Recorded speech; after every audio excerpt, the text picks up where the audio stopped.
Shalom saudaraku yang saya kasihi di dalam nama Tuhan kita Yesus Kristus. Renungan kita hari ini diambil daripada Galatia pasal 6 ayat 1 sampai 10. Kali ini kita membuat satu pembacaan ya yang agak panjang berbanding renungan-renungan sebelumnya. Sebab kita mau belajar apakah yang terkandung di dalam surat Rasul Paulus ini kepada jemaat di Galatia. Jadi kalau kita terus kepada ayat yang akan kita renungkan, kita takut nanti dia tidak akan dapat membuka pemikiran kita untuk mendapatkan sesuatu pelajaran daripadanya. Jadi saya bacakan di sini yaitu Galatia pasal 6 ayat 1 sampai 10 yang berbunyi begini. Saudara-saudara, kalaupun seorang kedapatan melakukan suatu pelanggaran, maka kamu yang rohani harus memimpin orang itu ke jalan yang benar dalam roh lemah lembut, sambil menjaga dirimu sendiri, supaya kamu juga jangan kena pencobaan. Bertulung-tulunganlah menanggung beban. Demikianlah kamu memenuhi hukum Kristus. Sebab kalau seorang menyangka bahwa ia berarti, padahal ia sama sekali tidak berarti, ia menipu dirinya sendiri. Baiklah tiap-tiap orang menguji pekerjaannya sendiri, maka ia boleh bermegah melihat keadaannya sendiri dan bukan melihat keadaan orang lain. Sebab tiap-tiap orang akan memikul tanggungannya sendiri. Dan baiklah dia yang menerima pengajaran dalam firman membagi segala sesuatu yang ada padanya dengan orang yang memberikan pengajaran itu. Jangan sesat. Allah tidak membiarkan dirinya dipermainkan. Karena apa yang ditabur orang, itu juga yang akan dituainya. Sebab barang siapa menabur dalam dagingnya, ia akan menuai kebinasaan dari dagingnya. Tetapi barang siapa menabur dalam roh, ia akan menuai hidup yang kekal dari roh itu. Janganlah kita jemu-jemu berbuat baik, karena apabila sudah datang waktunya, kita akan menuai jika kita tidak menjadi lemah. Karena itu, selama masih ada kesempatan bagi kita, marilah kita berbuat baik kepada semua orang, tetapi terutama kepada kawan-kawan kita seiman.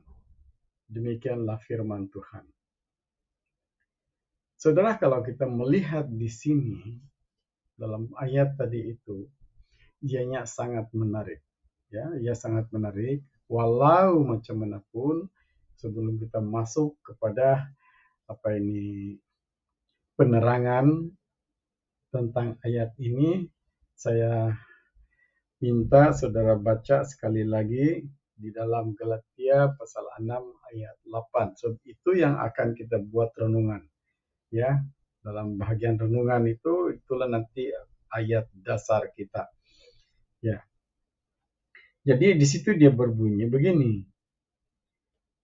Sebab barang siapa menabur dalam dagingnya, ia akan menuai kebinasaan dari dagingnya. Tetapi barang siapa menabur dalam roh, ia akan menuai hidup yang kekal dari roh. Saya mau ulang satu kali lagi, tapi saya tidak mau menyebut perkataan sebab, ya, dan saya tidak mau sebut juga perkataan tetapi, supaya kita diperingatkan. Bunyinya begini.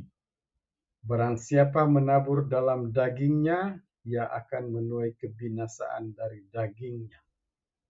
Itu satu. Yang kedua, barang siapa menabur dalam roh, ia akan menuai hidup yang kekal dari roh itu. Demikianlah firman Tuhan, saudara. Nah, kita masuk kepada penerangan ataupun pendahuluan tentang firman Tuhan ini ataupun renungan ini. Kalau kita lihat di situ, ya, keseluruhan isi surat Rasul Paulus daripada 1 sampai ayat 10 ini, ya, ayat 1 sampai 10 ini, kita dapat belajar dua perkara asas. Ya, ada dua perkara asas di situ. Yang satu, Paulus mengajar kita orang Kristen, ya, tentang kewajiban dan tanggung jawab membangun persekutuan orang Kristen itu sendiri. Ya. Persekutuan orang Kristen ataupun persekutuan yang kudus. Ya, yang kudus di hadapan Yahweh itu sendiri. Kemudian yang keduanya, ya, Rasul Paulus mengingatkan orang Kristen di Galatia tentang kelicikan guru-guru agama Yahudi. Ya. Seterusnya menegaskan, ya, supaya berhati-hati, kemudian meneguhkan iman, kepercayaan orang-orang Kristen di Galatia. Surat Rasul Paulus ini sudah lama. Tetapi daripada surat ini kita dapat belajar sesuatu, terutama sekali di Malaysia ini. Malaysia kita ini. Ya. Kita di sini tidak ada guru-guru Taurat. Tetapi ada seakan-akan guru Taurat sebab adanya antikris di sini. Dan cara mereka adalah sangat-sangat licik. Bayangkan baru-baru ini ada satu berita. Anak seorang Kristen di bawah umur, masih sekolah rendah. Ya. Dibawa untuk mengikuti mereka. Ikut kepercayaan mereka. Tanpa pengetahuan ibu bapak budak itu sendiri.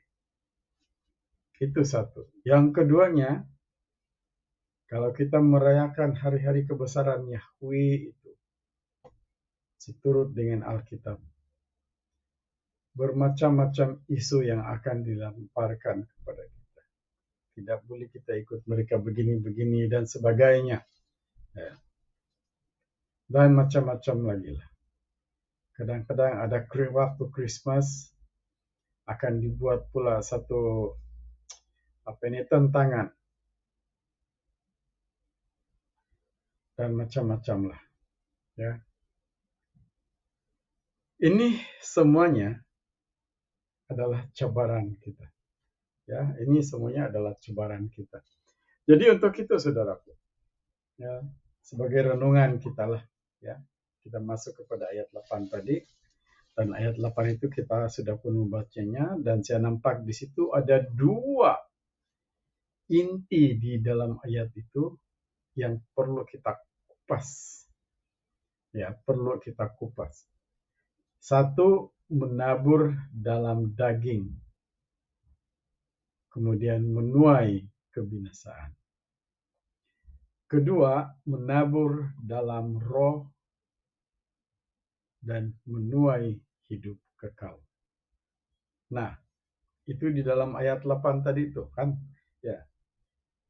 Menabur itu sebenarnya merupakan suatu metafora, ya. Menabur itu merupakan satu metafora ataupun kiasan yang membawa maksud setiap orang, ya, yang melakukan sesuatu akan menerima konsekuensi ataupun akibat daripada yang dia lakukan itu. Sebagai contoh, menabur dalam daging, akibatnya adalah menuai kebinasaan. Ya. Menuai kebinasaan. Sebagai contoh, katakanlah Anda seorang dokter. Katakanlah ya, sebagai contoh lah. Kemudian Anda mempunyai perasaan yang kasih dari dalam diri Anda sendiri. Menurut prinsip Anda. Menurut keyakinan diri sendiri. Bahwa Anda tidak sanggup melihat seseorang pesakit Anda itu menderita. Jadi satu-satunya cara Anda ya, untuk mengakhiri kesakitan itu, Anda paksa dia mati. Ya, Anda paksa dia mati. Nah, tidak perlulah saya huraikan bagaimana memaksa mati. Ya, kalau Anda seorang dokter ataupun Anda seorang pesakit, ya, Anda paham maksud saya. Aduh, kesian kau ini. Sudah beberapa bulan sakit begini, menderita kesakitan, sengsara kesakitan. Bagus kau begini sajalah. Nah, seperti itu. Aduh, sakit. Kau tahu kau punya kencing manis di kakimu ini. Kalau ini dibiarkan, baguslah dipotong tuh satu kakimu itu, supaya dia tidak melarat. Kadang-kadang begitu. Itu adalah keyakinan. Tetapi ada orang lain yang mempunyai kepercayaan, yang dia paham, dia kenal Yahweh itu. Dia berdoa, minta hikmat. Dan pengetahuannya tentang penyakit pesakitnya itu jauh lebih luas pula. Karena hikmat daripada Yahweh. Nah, itu adalah salah satu ciri-ciri menabur dalam roh.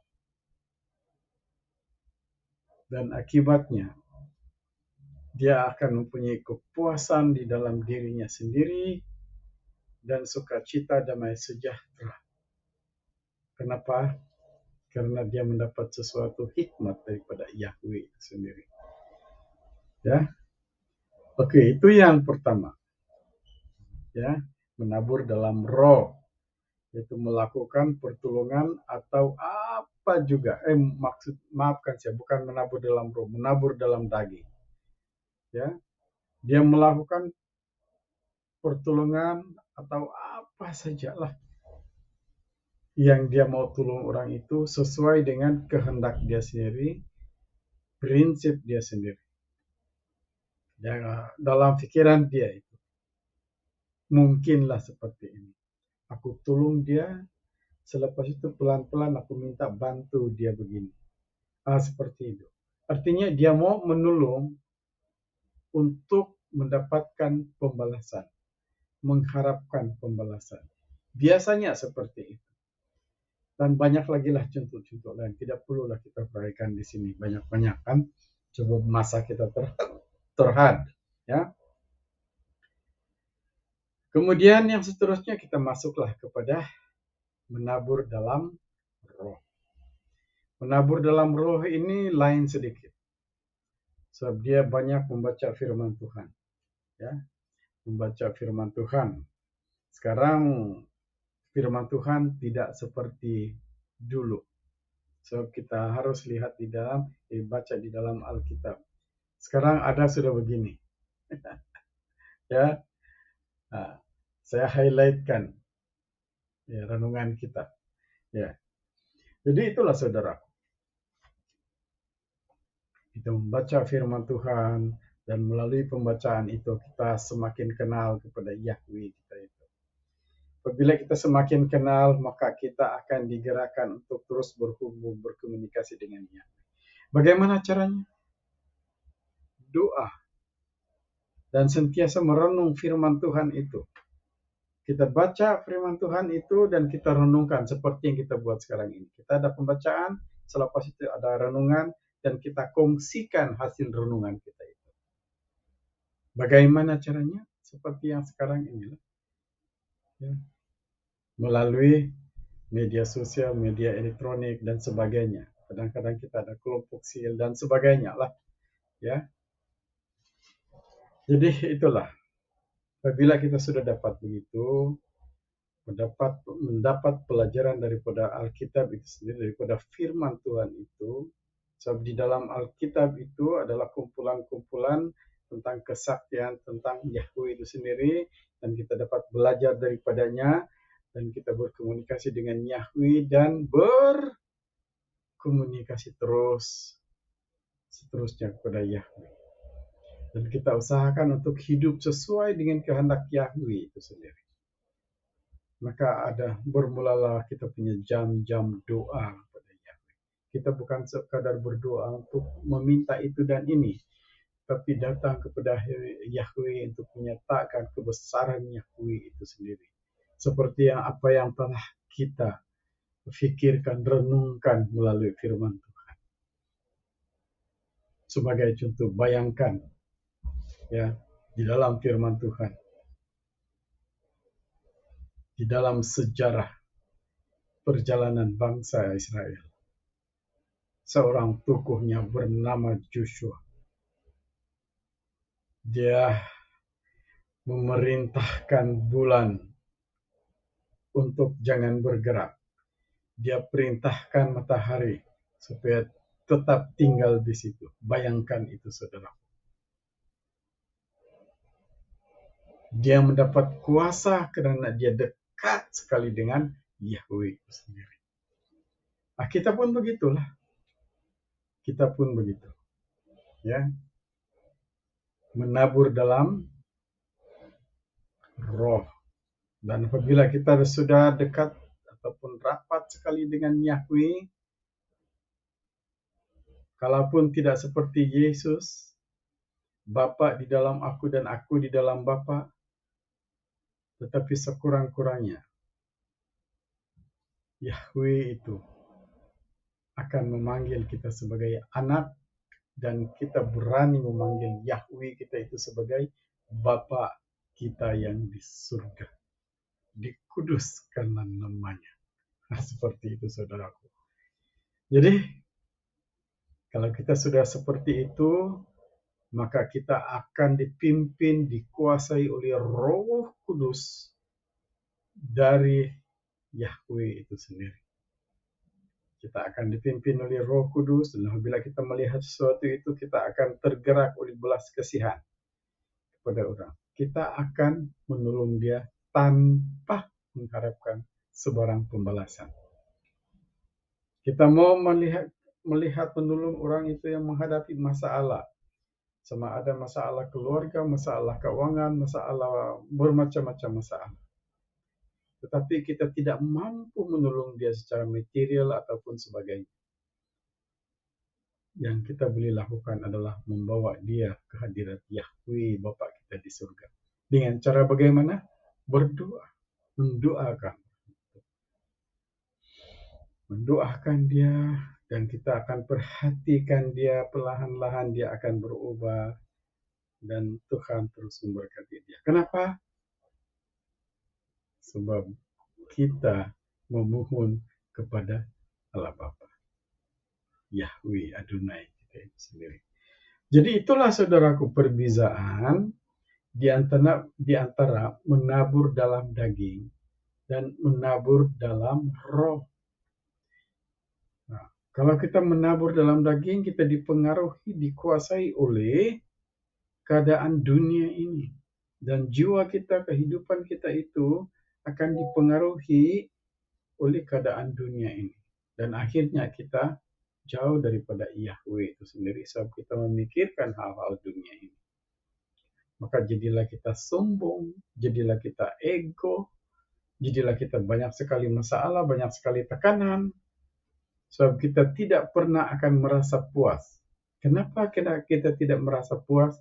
Sebab yang kontrol jiwa kita itu adalah si iblis, tanpa kita sadar. Tapi kalau kita sandarkan seluruh kehidupan kita itu kepada Yahweh itu, itulah yang kontrol kita punya jiwa itu adalah Roh Kudus. Nah, itu perbedaan dia yang sangat jauh sekali. Ya, jadi itulah, saudaraku. Ya, itulah renungan yang kita dapat hari ini. Jadi sebagai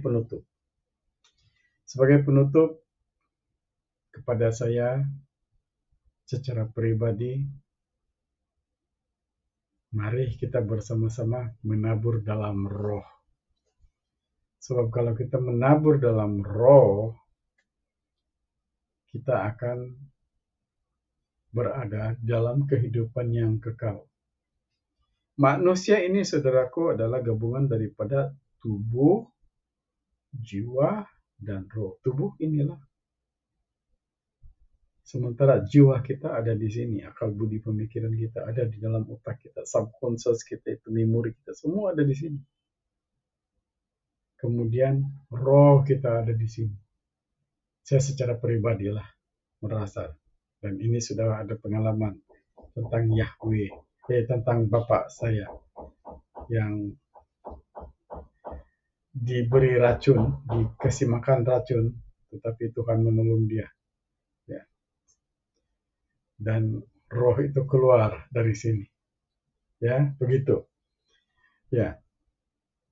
Roh ini kita tidak boleh kontrol, jiwa kita ini kita tidak boleh kuasai sepenuhnya.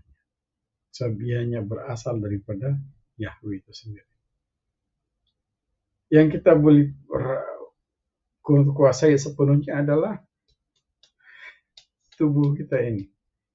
Dan ini adalah ciptaan daripada dunia ini.